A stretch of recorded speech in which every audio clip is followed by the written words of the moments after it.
इधर ही आ जाओ मैडम। हाँ हाँ, चलो वहीं से बता दो।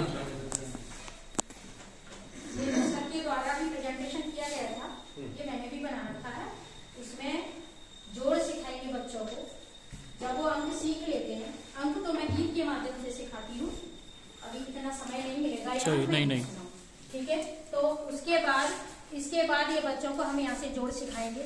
9 और 1 कितना होता है हमारे, इसमें जोड़ इसमें आ जाता है खाने में। और वैसे भी हर संख्या का जोड़ यहाँ 10 ही आएगा।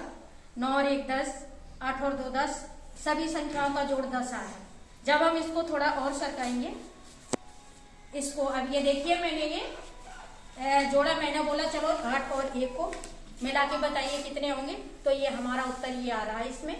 और इसी तरह से किसी भी संख्या को, एक अंक की संख्या को बच्चे हमारे इसके माध्यम से अच्छे से सीख लेंगे और उन्हें कोई दिक्कत भी नहीं होगी। सरकाते जाएंगे और वो सीखते जाएंगे। इससे बच्चों की जोड़ की अवधारणा और घटाना की भी इसी में है। जैसे सर ने बताया भी था, 8 में से 2 घटाएंगे तो 6 बचेंगे। अगर 8 में से हम 6 को घटाते हैं तो 2 बचेंगे। दोनों तरफ से हम कर सकते हैं और 10 तक के जोड़ और घटाना बच्चे आराम से इससे कर लेते हैं। दूसरा हमारा ये पहाड़ा बनाया है। 2 का पहाड़ा है। 2 एकम 2, 2 दूनी 4, इधर आया ऊपर 2 एकम 2, 2 दूनी 4, 2 तिया 6, 2 चौको 8, 2 पंजे 10, 2 छक्का 12, 2 सत्ते 14, 2 अट्ठे 16, 2 नम 18, 2 दम 20। इसे ये है कि इतनी संख्या में हम बना लें, बच्चों को बांटते बड़े आराम से पढ़ेंगे वो और सीख जाएंगे।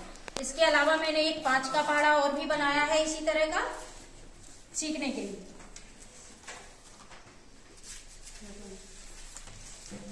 ये गिनती बनाई है छोटे बच्चों के लिए, जो आराम से उनको वितरित भी कर दें और वो आराम से समूह में पढ़ सकते हैं। समूह, जो पढ़ाई समूह में होती है। अगला हमारा ये है पूर्ववर्ती संख्याएं और अनुवर्ती संख्या। ठीक पहले की संख्या, ठीक बाद की संख्या। एक एक संख्या मैंने यहाँ दे रखी है। इसके बाद हम पूछेंगे अगर इसके पहले क्या आएगा, 1 के पहले क्या आएगा, तो देखिए 1 के पहले 0 आता है। उसके बाद ये ठीक पहले की संख्या हो गई, इसे हम इधर से कर देंगे तो ये देखिए हमारे 1 के बाद 2 संख्या आ गई, ठीक बाद की संख्या यहाँ पर आ गई। इसी तरह से हम कोई भी संख्या पूछ सकते हैं, पहले की संख्या और बाद की संख्या। इससे हमारे बच्चों की जो अवधारणा है पहले की और बाद की, आगे की गिनती गिनते चले जाते हैं, लेकिन जब उन्हें पीछे की पूछो तो थोड़ा सक आते हैं, बच्चे कंफ्यूज हो जाते हैं। तो इस तरीके से उन्हें आगे का भी पता रहेगा, पीछे का भी और ठीक बाद का भी।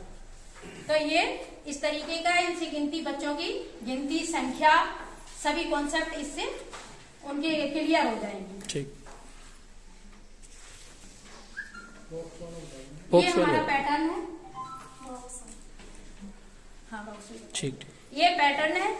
इस पे मैंने टॉफियां बना रखी हैं। सबसे बड़ी बात यह है कि संख्या के पैटर्न तो हम तब बनाते हैं, पहले बच्चों को आकर्षित करना होता है, मोटिवेट करना होता है। उसके लिए ये खिलौने अगर इस तरह के बनाएंगे तो वो कुछ ज्यादा ही ध्यान देते हैं। तो मैंने एक टॉफी पर 2 लिखा है, 3 लिखा है, दूसरे पे 6 लिखा है, 3 पे 9 लिखा है। तो इसके बाद हम आप बच्चों को कहेंगे इसके आगे क्या आएगा। ये कॉन्सेप्ट 9 में से हम 6 को घटा देंगे तो हमारा ये नियम निकल करके आ जाएगा कि हमें कितना कितना इसमें जोड़ा हुआ है। इसके बाद ये है हमारा, ये भी संख्या आसान तरीके से जोड़ना है। इसमें देखिए ये मैंने 10 पर कर रखा है।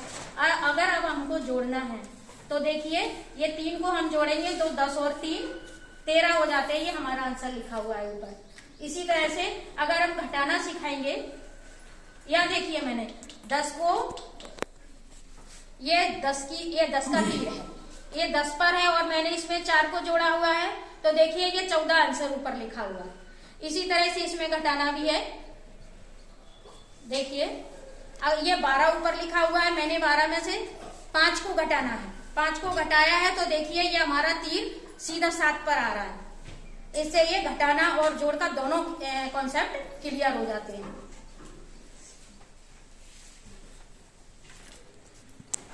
ये हमारा ये भिन्न की अवधारणा पर है।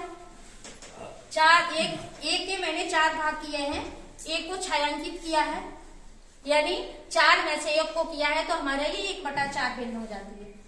इसके बाद ये मैंने वृत्त का दिया है, त्रिज्या है, ये वृत्त का व्यास है और ये केंद्र बिंदु है।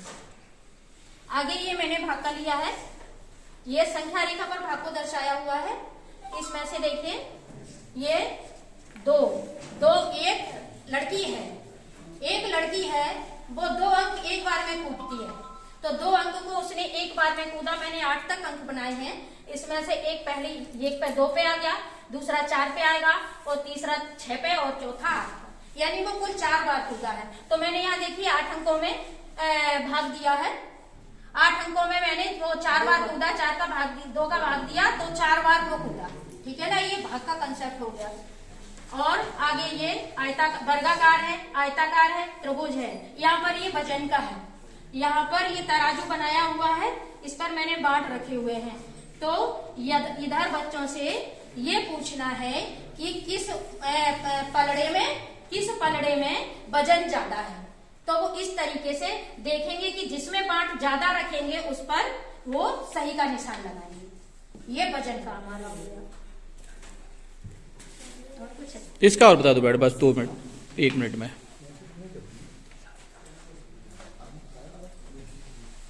इसका सर ये निशानों के बारे में था, प्लस का है, माइनस का है, आगे गुणा का है और भाग का है।